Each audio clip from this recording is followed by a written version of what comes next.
आज बनवायचे आहेत मला तांदळाच्या कुरड्या. तर अंदाण ठेवलेला आहे पाण्याचा. पाणी जरा जास्तच ठेवली, थोडंसं काढून घेणार. तर मोजली तर नाही, आपला जो एक अंदाज असतो त्या अंदाजानुसार ठेवली. आणि 2 पाव तांदळाच्या मी कुरड्या बनवणार आहेत. तांदूळ बघा स्वच्छ धुवून घेतले. खरं म्हणजे कन्या पाहिजे, म्हणजे तुकडा तांदूळ पाहिजे, त्याचे कुरड्या छान होतात. पण आता आपल्याकडे तुकडा तांदूळ नाही आहे, त्याच्यामुळे मग अख्खा तांदूळ, ज्याचं मी भात वगैरे बनवते तोच तांदूळ घेतलेला आहे. आणि स्वच्छ आता धुवून घेतलं. तांदळाच्या कुरड्या बनवायसाठी जो अंदाण ठेवला होता मी, पाणी उकडत ठेवला होता, तो पाणी उकडला. त्याच्यामध्ये तिखट, मीठ, हळद, जिरा, आपल्याला पाहिजे तर थोडंसं तीळ वगैरे टाकायचं. तीळ मी नाही टाकत. तिखट, मीठ, हळद, जिरा हे सगळं चवीनुसार टाकून द्यायचं. मस्त उकडी, परत अंदाणाला छान अशी उकडी येऊ द्यायची. आणि त्याच्यानंतर जे धुतलेले आपले तांदूळ आहेत ते त्याच्यामध्ये ॲड करायचं आणि चम्मच हलवत राहायचं थोडंसं, नाहीतर बुडाला बसतो. ते मसाले टाकले, तिखट, मीठ, हळद, जिरा हे सगळं चवीपुरता टाकले. आता थोडेसे मसाले उकडले की आपण जे तांदूळ धुतलेले आहेत ते टाकायचं आणि छान शिजू द्यायचं.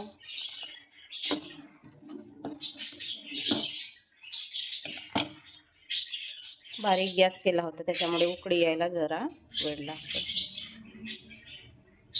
तांदूळ काढून घेतले मी चाळणीमध्ये, आता टाकून घ्यायचं. उकळी आली, पाण्याला छान. की इतर पदार्थ बनवतील नाही बनवतील ग्रामीण भागामध्ये तर चालते, पण तांदळाच्या कुरड्या हमखास बनवले जातात. तांदळाच्या कुरड्या, तांदळाचे पापड हमखास बनवले जातात आमच्या भागामध्ये. कारण आमच्या भागामध्ये तांदूळच जास्त प्रमाणामध्ये पिकतो. आणि मागच्या वर्षीच्या पण कुरड्या होत्या माझ्याकडे थोड्याशा, त्याच्यामुळे मी 2च पावाच्या बनवल्या. आणि जुना तांदूळ होता, त्याच्यामुळे 2 पावाचा जरी बनवलं ना तरी माझ्या हा 4 पावाचा गंजा आहे. तर याच्या भर झालेलं, याच्या भरून झालेलं होतं, जे शिजवून झालेलं भात होतं ते याच्या भरून झालेलं होतं. तर असं वाटलंच नाही की मी 2 पावाच्या कुरड्या केल्या. तांदूळ टाकले, आता थोडंसं झाकण लावून ठेवते, म्हणजे छान अशी उकळी आली पाहिजे पटकन. असं चम्मच फिरवत राहायचं, नाही त्यांना बुडाला बसतो भात, म्हणून थोडंसं असं फिरवत राहते.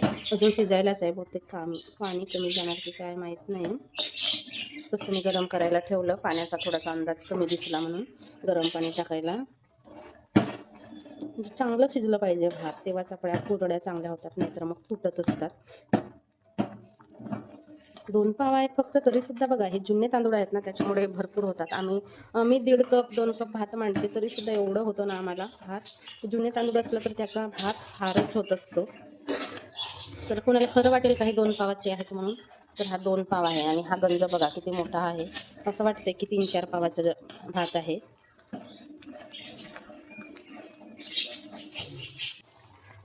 हा थोडासा गव्हाचं पीठ आहे जो मी याच्यामध्ये टाकते. आपल्या ज्या कुरड्या आहेत त्या अजिबात तुकडे वगैरे होत नाही.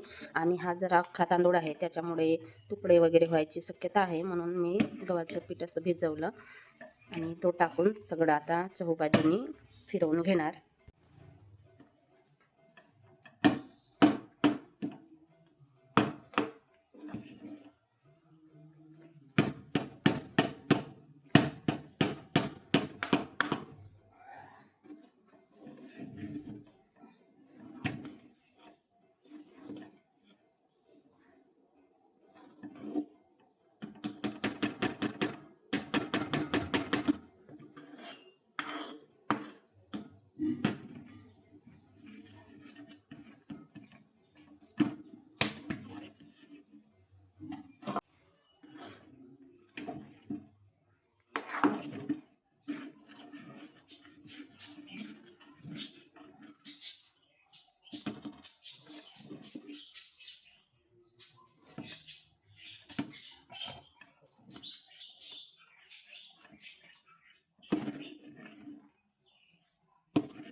आता आपला कुरड्याचा भात शिजलेला आहे.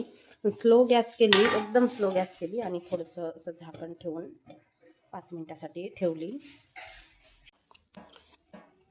सगळे साहित्य घेतले. छान आपला भातही थोडासा गरम आहे, जास्त नाही, थोडं थोडं गरम आहे. हे आपले साचा घेतला, पाणी घेतलं हाताला लावायला वगैरे. आता मीच चालली सगळं घेऊन स्लॅबवरती आणि एक पॉलिथिन कुरड्या बनवायला. असं हे सगळं साहित्य घेऊन मी वर चालली आता स्लॅबवरती. थोडंसं उशिराच बनवते, कारण का ना सकाळी सकाळी कोवडी ऊन असली तर माकडांचा हे दोष असतो. एक दिवशी तशीच मी डाळ टाकली, तुरीची घरगुती घेऊन आणली होती, सुकवायला टाकली.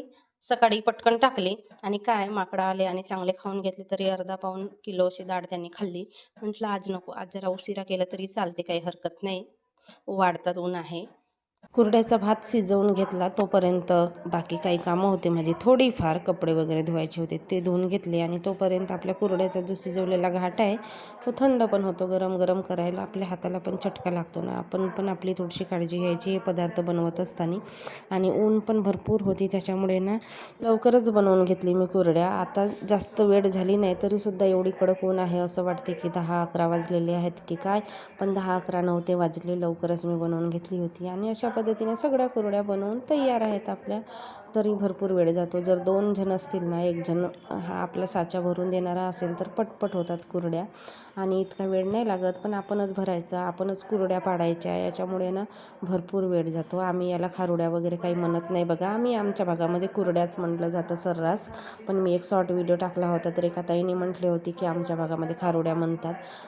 खारुड्या म्हणतात म्हणाली होती, आमच्या भागात वगैरे असं काही नाही म्हणाली होती. पण आमच्या भागात आम्ही खारुड्या बिरोड्या काही म्हणत नाही, कुरड्याच म्हणतो. कणकेच्या कुरड्या म्हणतो, कन्याच्या कुरड्या म्हणतो. खास करून ना तुकड्या तांदळाचाच हे कुरड्या बनवले जातात, अख्ख्या तांदळाचे नाहीच करत. कधीतरी नसतील तर करतात. आता आपल्याकडे आहेतच नाही, तर मग मी अख्ख्या तांदळाचे, जे मी भात खाते त्याच तांदळाच्या कुरड्या बनवल्या होत्या. नाहीतर तुकड्या तांदळाच्या म्हणजे कन्या तांदळाच्याच बनवल्या जातात आणि छान लागतात. ह्याही छान लागतात, असं काही नाही, पण कणकेच्याच बनवले जातात खास करून, अख्ख्या तांदळाचे नाही करत. ऊन खूप आहे, अर्धे झाले बनवून, अजून अर्धा पीठ आहे. एक व्यक्ती भरणारा असेल ना, एक व्यक्ती पिळणारा असेल ना, तर पटकन होतात. पण आता काय करावंच लागेल आपल्याला, करतो म्हटलं तर. 2 पावाच्या आपल्या कुरड्या बघा एवढ्या झाल्या. अजून एक ऊन दाखवायची उद्या. अजिबात तुटल्या नाही, अजिबात म्हणजे अजिबात एक पण तुकडा नाही पडला. खूप छान असे झाले बघा. अशा आपल्या तांदळाच्या कुरड्या मागच्या वर्षीच्या पण आहेत थोड्याशा. एवढ्या कुरड्या बस होतात. मी काही आता बनवणार नाही. असं पण तेलकट खाणे कमी केलं मी, आणि हेही आमच्या इथं तेलकट खात नाही, त्याच्यामुळे बस होतात एवढ्या कुरड्या. आता बनवायचे आहेत चिप्स. बटाटे आणले आहेत, इथे 4 किलो आहेत आणि तिथे एका पिशवीमध्ये पण 4 किलो बटाटे आहेत. तर मला आता चिप्स बनवायचे आहेत. पण मी एका दिवसात नाही बनवणार, थोडं थोडं करून बनवणार, कारण आपल्याला बसायला जास्त त्रास होतो, कंबर दुखतो म्हणून. तर मस्त अशा छान जमलेल्या आहेत. उद्याची एकूण दाखवायची आणि मग साठवणीतले पदार्थ साठवून ठेवायचे. तर अशा पद्धतीने बनवतात बघा आमच्याकडे भाताच्या कुरड्या.